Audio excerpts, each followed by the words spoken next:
Jean, just how much rain and which areas in particular are expected to be worst affected? Yeah, thank you and good afternoon everyone. So we're going to see a low pressure system, as you mentioned, develop off the northeast New South Wales coast, and it's going to focus the rainfall into the Hunter and the mid-north coast. Over the last 24 hours we've seen widespread 30 to 50 millimetres. Now we're going to see another 50 to 100 millimetres today, particularly for southern parts of the mid-north coast, definitely north of Hunter and from Coffs Harbour down to around the Port Macquarie area.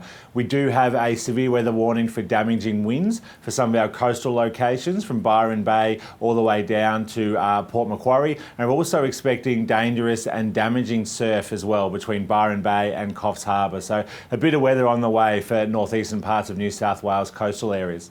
Dean, that does sound like quite a lot of rain, particularly with so many regions still saturated. What's the flood risk?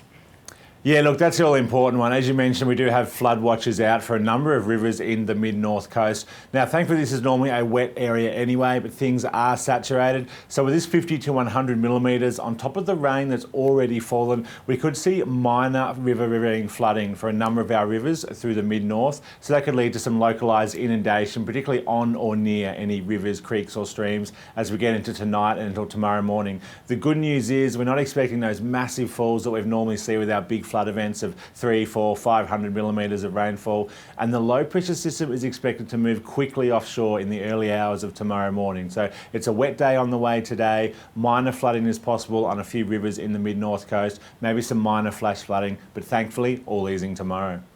Now, Dean, you did also mention there wind gusts and surf conditions. Just how strong are we likely to see those winds getting to, and how severe might the surf conditions be?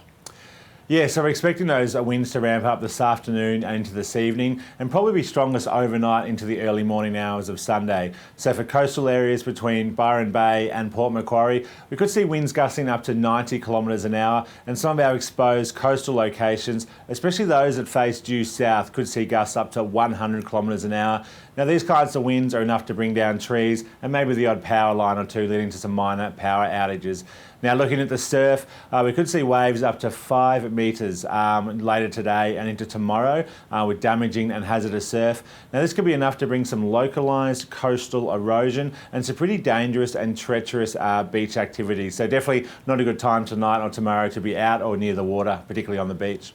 But you mentioned as well that we're expecting this system to ease quite quickly. So what are the expectations over the next 24 hours or so?